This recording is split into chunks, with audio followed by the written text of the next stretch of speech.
సికింద్రాబాద్లోని Doctor Narayana College of Hotel Management లో 100% job guarantee 966365 నమస్తే, welcome to Suman TV. నేను మీ నందు. ప్రస్తుతం మనతో పాటు స్టూడియోలో కృష్ణకుమారి గారు ఉన్నారు. నమస్తే అమ్మ. నమస్తే అమ్మ, బెట్టింగ్స్ అనేవి ఐపీఎల్ మ్యాచెస్ దగ్గర నుంచి ఇప్పుడు పాలిటిక్స్ వరకు వచ్చేసాయి. అంటే ఏపీ నెక్స్ట్ సీఎం ఎవరు, ఏ ఏరియాలో ఎవరు గెలుస్తారు అనే దాని మీద కూడా, అంటే ఆంధ్రప్రదేశ్ బడ్జెట్ ఎంత ఉందో ఈ బెట్టింగ్స్ బడ్జెట్ కూడా అంతే ఉంది అనేది ఒక టాక్. అసలు దీన్ని మనం ఎలా చూడాలంటారు? అసలు ఈ బెట్టింగ్స్ అనేవి పందెంగా వేయటం అంటారు కదా, ఈ పందాల రాయిళ్ళు ఇవన్నీ అనాదిగా వస్తున్నాయి. వాళ్ళు ఏదో కొత్తగా వచ్చింది అనేది కాదు. కాకపోతే దాని రూపం మార్చుకుని అదివరకు ఏంటంటే సరదాకి ఏదైనా ఒక పండగ, ఏదైనా ఒక తిరణాల అలాంటివి జరిగినప్పుడు అప్పుడు చేసేసి అంతటితో కథం. అది ఇప్పుడు ఏమైపోయింది, 360 రోజులు ఏదో ఒక బెట్టింగ్. ఈ బెట్టింగుల్లో క్రికెట్ బెట్టింగ్, సంక్రాంతి పండుగప్పుడు కోడి పందాలు ఉంటాయి. అదేంటంటే ఆ 3 రోజులు అంతే, ఇక ఆ తర్వాత ఉండవు అవి. అవును, సరే, ఆ 3 రోజుల కోసం సన్నాహాలు కొంచెం ముందు జరగవచ్చు, కానీ అంటే ఇది ఒక సాంప్రదాయానికి అనుసంధానం అయి ఉండేది. ఇప్పుడు ఈ క్రికెట్ బెట్టింగ్కు ఏ సాంప్రదాయం? ఇప్పుడు కోడిపందాల విషయంలో కోర్టుకి వెళ్ళి ఇది మా సాంప్రదాయం ప్రకారం వస్తున్నది, మితిమీరకుండా మేము చూసుకుంటాము కాబట్టి మాకు పర్మిషన్ ఇవ్వండి అని అడుగుతున్నారు. అంటే దానికి ఒక సాంస్కృతిక మూలం ఉంది, చారిత్రక మూలం ఉంది కాబట్టి అడగగలుగుతున్నారు. మరి క్రికెట్ బెట్టింగ్ వాళ్ళని అడగమనండి, మేము ఒక 3 రోజులు బెట్టింగ్ చేసుకుంటాము, లేదు ఒక సీజన్లో బెట్టింగ్ చేసుకుంటాము, ఓకేనా అని అడగగలరా? అడగలేరు. అలాగే ఈ పాలిటిక్స్లో కూడా ఈ బెట్టింగ్స్ రావటం అనేది చాలా చాలా దురదృష్టకరం. ఈ మొత్తం వెనకమాల ఇది ఒక మాఫియా ఉంది. ఇది మనం ఏదో మాట్లాడుకుంటున్నట్లు ఒక ఊర్లో ఒక 10 మంది, ఇటు 10 మంది అటు 10 మంది కూర్చొని పందెం కాసిన డబ్బులు తీసుకొచ్చి అక్కడ ఒక పెద్ద మనిషి దగ్గర పెట్టి ఆ పందెం అయిపోయిన తర్వాత తీసుకోవడం లాంటిది కాదు ఇది. దీని వెనక ఒక సట్టా కంపెనీ అని ఉంది. వాళ్ళు ఏం చేస్తున్నారు అంటే వాళ్ళ బిజినెస్ కోసం ఈ ఎగ్జిట్ పోల్స్ను కూడా తారుమారు చేయించి వాళ్ళకి నచ్చినట్టు చెప్పించుకోవటం. కొంతకాలం బాగా ఒక సైడ్ బెట్టింగ్స్ వచ్చేసేస్తాయి. వచ్చిన తర్వాత మళ్ళీ అది కాదు అని చెప్పి ఇంకొక మార్చడం. ఈ మార్చినప్పుడు ఏమవుతుంది అంటే, ఒక మనిషి ఈ పందెం ద్వారా నేను డబ్బు సంపాదించాలి అని అనుకునే పట్టుదల వచ్చినప్పుడు వాడు ఏం చేస్తాడంటే, ఇప్పుడు దాకా ఒకవైపు పందెం కాశాడు కదా, ఎగ్జిట్ పోల్స్ ఇటు వచ్చినాయి కాబట్టి ఇప్పుడు హఠాత్తుగా ఎగ్జిట్ పోల్స్ అటు వెళ్ళినప్పుడు తూచి నేను ఇక్కడ పందెం నేను విత్డ్రా అవుతున్నాను అనటానికి ఉండదు. కాబట్టి ఏం చేస్తున్నాడు, ఒకవేళ అది గెలిస్తే ఇక్కడ పోయినా అక్కడ వస్తాయి, అక్కడ పోయినా ఇక్కడ వస్తాయి అనే ఉద్దేశంతో చేస్తున్నారు. మనం ఏమాత్రము వాళ్ళు డబ్బులు పోగొట్టుకున్నందుకు కానీ వాళ్ళకి డబ్బులు వచ్చినందుకు కానీ మనం ఏమీ చింతపడక్కర్లేదు. ఇది ఒక జబ్బు. ఈ పందాలు కాయడం అనేది ఒక మానసిక పరమైన జబ్బు. ఈ పేకాటలు కావచ్చు, లేదు కాసినోలు కావచ్చు, ఇవన్నీ కూడా ఒక మానసిక పరమైన జబ్బులు.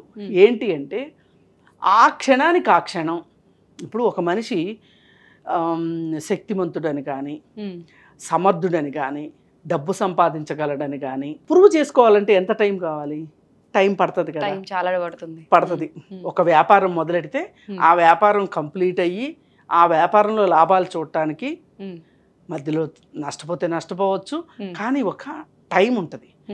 ఏ వ్యక్తికైతే వెయిట్ చేసే శక్తి ఉండదో, ఇలా సంపాదిస్తేనే మాత్రమే అప్పటికప్పుడు ఇన్స్టంట్గా తను సమర్థుణ్ణి అని నిరూపించుకోవాలి అనే ఒక తత్వం ఎవరికైతే ఉంటుందో అప్పుడు మాత్రమే వాళ్ళకి మానసికమైన ఆనందం వస్తుంది.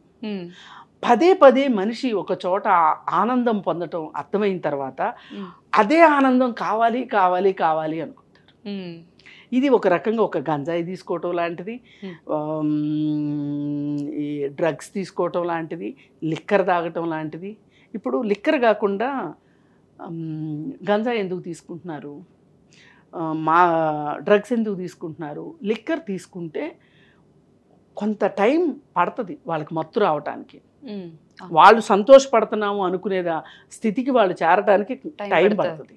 అదే మాదక ద్రవ్యాలు అనుకోండి, తీసుకున్న వెంటనే దాని ప్రభావం మొదలైపోతుంది. పైగా మాదక ద్రవ్యాలు తీసుకోవడం అనేది ఒక స్టేటస్కి సింబల్. అలాగే ఇప్పుడు మనకి పేకాటలు క్లబ్బులు ఉంటాయి. ఈ క్లబ్బుల్లో ఆడటము అనేది ఒక చిన్న విషయం. అదే మీరు క్యాసినోకి వెళ్ళి పేకాడుతున్నారు అనుకోండి, పెద్ద వ్యవహారం. అంటే తనకు తాను మనిషి నేను ఎక్కడికో వెళ్ళిపోయాను, ఎక్కడికో వెళ్ళిపోవాలి అనే మనస్తత్వంతో డబ్బులు తగలేసుకోవడమే ఈ బెట్టింగ్. అలా మాత్రమే ఆనందాన్ని నేను పొందగలను అనుకునే ఒక మానసిక స్థితికి ఈ బెట్టింగ్స్ కారణం. అంటే దీని అమాయకత్వం అనుకోవాలా, లేకపోతే డబ్బు ఉందని? అస్సలు అమాయకత్వం అనుకోవటానికే అవసరమే లేదు. ఈ రకంగా డబ్బు సంపాదించానని తెలివైన వాడిని అనుకోవడం కానీ, ఇప్పుడు ప్యాకెట్లో డబ్బు సంపాదించడం అనేది అది ఏమన్నా తెలివైన పనా?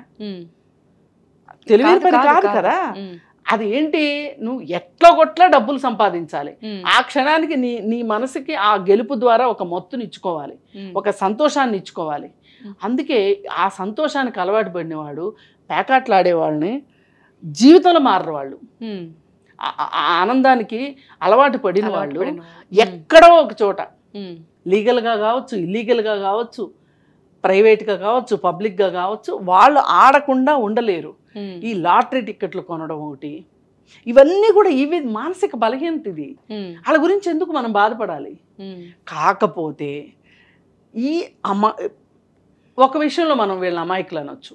వీళ్ళు తెలుసో తెలియకో ఇంకెవరో ప్రోగ్రామ్ చేసిన, ప్రోగ్రామ్ కాబడిన ఒక వ్యాపారంలో వీళ్ళు భాగస్థులు అవుతున్నారు.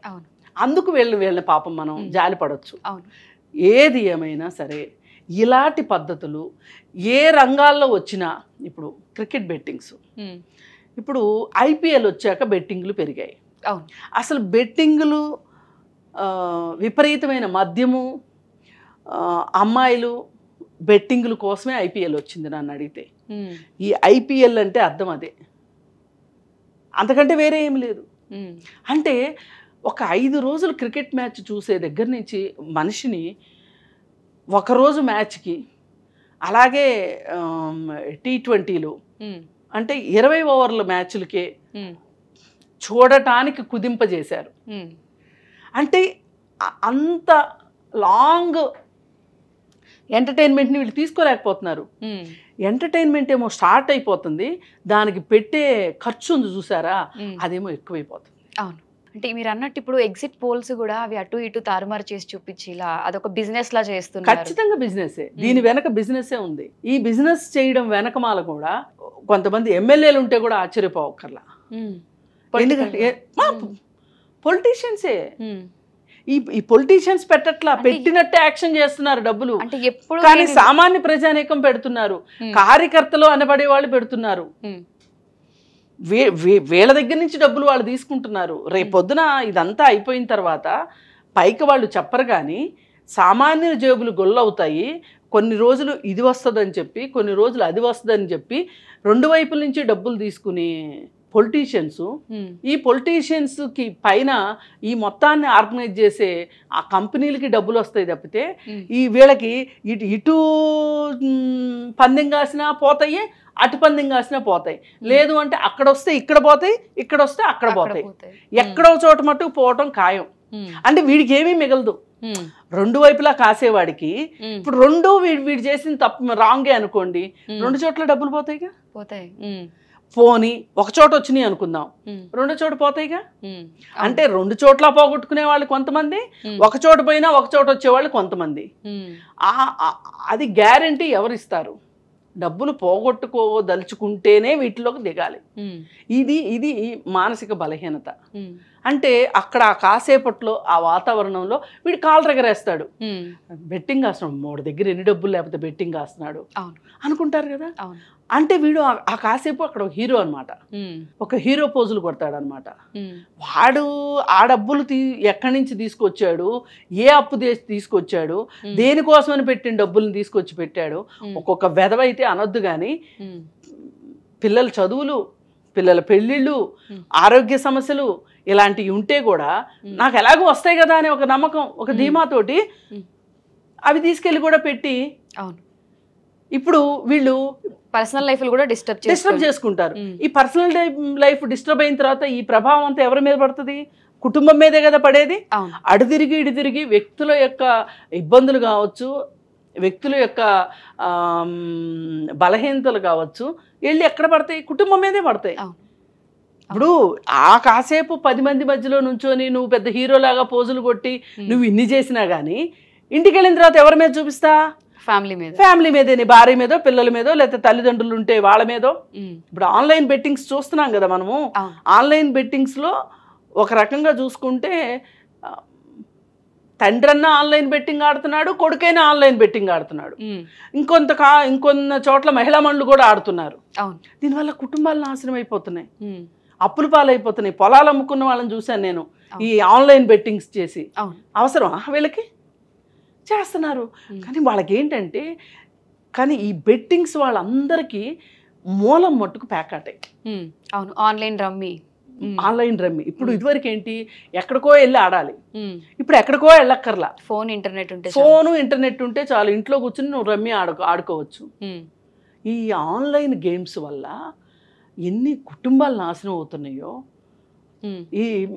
ఆ కుటుంబాలు నాశనం అయిన తర్వాత వీడొక వెధవలాగా అయిపోయిన తర్వాత, బాధ్యత మర్చిపోయిన పశువు అయిపోయిన తర్వాత వీళ్ళ మీద ఆధారపడిన వాళ్ళ సంగతి ఏంటి అంటే, ఇప్పుడు ఇవాళ ప్రపంచం మొత్తం వ్యాపారమయమైపోయింది. వ్యాపారమయమైపోయిన తర్వాత దానికి ఉచితాలు లేవు. తల్లి బిడ్డ లేదు, భార్యాభర్త లేదు, తండ్రి పిల్లలు లేదు. ఎవడి ఆనందం వాడిదే, ఎవడి తెలివితేటలు వాడియే. అందులో భాగంగానే చూడాలి ఇప్పుడు దీన్ని కూడా. కాకపోతే అసలు ఏదో 5 సంవత్సరాలకు ఒకసారి ఓటేసుకుని ఎవడింట్లో ఆడు కూర్చునే దానికి ఈ బెట్టింగ్లు ఏంటి అదే కదా అనిపిస్తుంది. కానీ వీళ్ళని ఇందులోకి దించే శక్తులు చాలా బలంగా ఉన్నాయి. ఈ వ్యక్తులు చాలా బలహీనమైన వాళ్ళు. వీళ్ళు కుటుంబం మాట ఎనరు, అదేమంటే సస్తామంటారు, అదేమంటే ఇంకొకటి అంటారు. అసలు బెట్టింగ్ కాయడం తప్పు, బెట్టింగ్ ద్వారా డబ్బులు పోగొట్టుకోవడం తప్పు, బెట్టింగ్ ద్వారా డబ్బు సంపాదించాలనుకోవడం తప్పు. ఏది చేసినా ఇది తప్పే. ఇప్పుడు ఇన్నాళ్ళు అమెరికా క్రికెట్లో ఉండేది కాదు, వాళ్ళు కూడా మొదలెట్టారు. ఇప్పుడు మొన్న ఒక ఐపీఎల్ గేమ్స్ నడిచినాయి, ఇప్పుడు T20 స్టార్ట్ అవుతుంది. ఇంకా జనాలందరూ వెర్రెత్తినట్టు వస్తాయి దాంట్లోంచి డబ్బులు అని అప్పుల పాలైపోతున్నారు. ఒక చదువు కోసం అప్పు చేసావా, ఒక వ్యాపారం కోసం అప్పు చేసావా, లేదు ఒక ఇంటి కోసం అప్పు చేసావా, అనారోగ్యం కోసం అప్పు చేసావా అంటే సమాజంలో ఈ 5 అప్పుల గురించి ధైర్యంగా నేను దీనికోసం అప్పు చేశానని చెప్పగలుగుతావు. కానీ నువ్వు బెట్టింగ్ కోసం అప్పు చేశాను అంటే నువ్వు సమాజం ముందు నుంచి చెప్పగలుగుతావా?